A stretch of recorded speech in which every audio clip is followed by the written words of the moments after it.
Imagine journeying through the unforgiving American West and you stumble upon a tree. But this isn't any ordinary tree. Hanging from its branches are the lifeless forms of infants. It's an image that chills to the bone, right? Today we're exploring the world of Cormac McCarthy's Blood Meridian and exploring one of its most eerie and talked about symbols, the baby tree. And what makes this tree so unforgettable? Why does it linger in readers' minds long after turning the last page? Stick around, because by the end of this video, we'll uncover the meaning behind this enigmatic symbol in one of the most powerful novels of the 20th century. Picture the American South, grand old mansions, mysterious swamps, and tales as thick as the humid air, brimming with dark humor and haunting occurrences. Meet the all-stars of the Southern Gothic genre. Legends like Faulkner, O'Connor, Williams, and McCullers crafted stories in which the settings are as alive and twisted as the characters. Think haunted landscapes, social tensions, and supernatural whispers. Now, let's settle up and head west.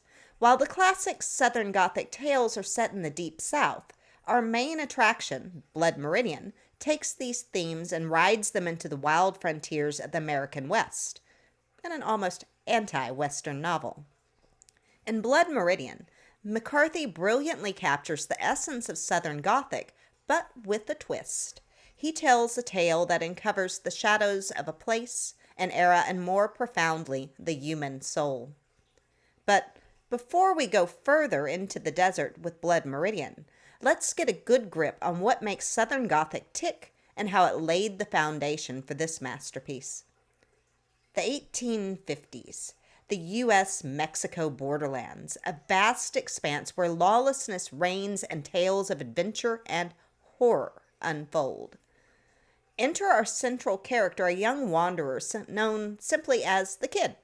A natural drifter, the Kid's life is about to take a turn he could never have predicted. The Kid soon finds himself riding alongside the Glanton Gang, a band of mercenaries with one main goal: hunting down and collecting bounties on indigenous people. Their journey is not for the faint of heart. And among them is a figure that casts a long shadow wherever he goes: Judge Holden, a man of intellect, vast knowledge, and a thirst for power. Some say he's the very embodiment of violence and chaos. Blood Meridian isn't just an adventure or a tale of survival, it's a reflection on some heavy questions. How violent can humans get? Is there order in our universe or just randomness and brutality? And in such a world, how do we find purpose? It's a raw, unfiltered look into the soul of humanity and our place in the vast cosmos. A story where every horizon, every campfire tale, and every conflict make you ponder life's greatest mysteries. Imagine the Glanton Gang moving across this huge landscape when they stumble upon an unexpected and unsettling sight.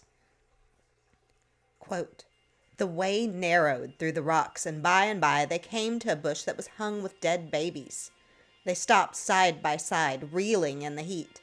These small victims, 7, 8 of them, had holes punched in their underjaws and were hung so by their throats from the broken stobs of mesquite to stare eyeless at the naked sky." This isn't just any tree. It's a grotesque display that stops the hardened gang in their tracks, and this is an image that has stuck with me since I first read the novel in a Southern Gothic class in undergrad. Even in a story filled with intense moments, this is something else. And it's not just the characters who are taken aback. Readers like me, from first-timers to literary scholars, find this scene particularly chilling. Discussions, debates, essays, the baby tree sparks them all. It's clear this isn't just a fleeting moment in Blood Meridian. It's an image that stays, haunts, and beckons us to dig deeper into its meaning. And that's precisely what we're about to do. The American West. It's huge, it's wild, and often it's merciless. The desert was the apotheosis of all deserts, huge, standing to the sky for what might have been parsecs in all directions.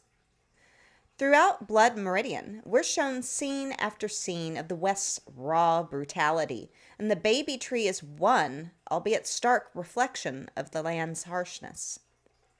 But it's not just about the land. It's about us, people. How far can we go when untethered from society's norms? The tree, laden with innocent lives, mirrors the depths of human depravity in a world lacking clear right and wrong. History is filled with unspeakable acts. The baby tree can be seen as a ghostly echo of the genuine horrors of that time, reminding us of cruelties often left untold. And then there's the universe's grand indifference.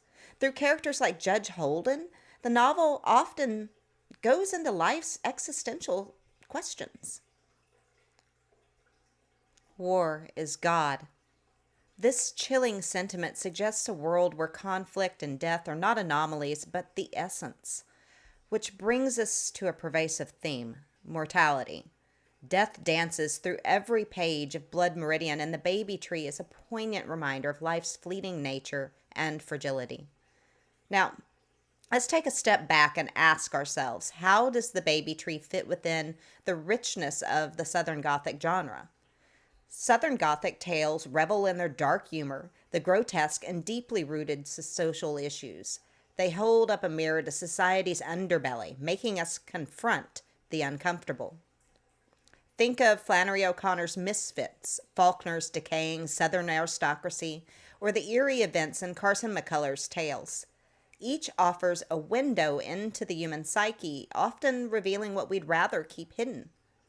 And in Blood Meridian, the baby tree scene captures this essence perfectly. It's a jarring image akin to the shocking twists and grim revelations in our favorite Southern Gothic stories.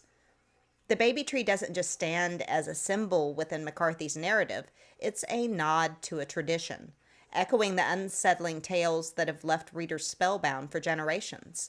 So, while Blood Meridian rides through the Wild West as an anti-Western, its roots, like the haunting tree, are firmly planted in the rich soil of the Southern Gothic tradition. The Southern Gothic genre is vast and vibrant, and from eerie landscapes to human follies, it gives voice to the silenced whispers of the South.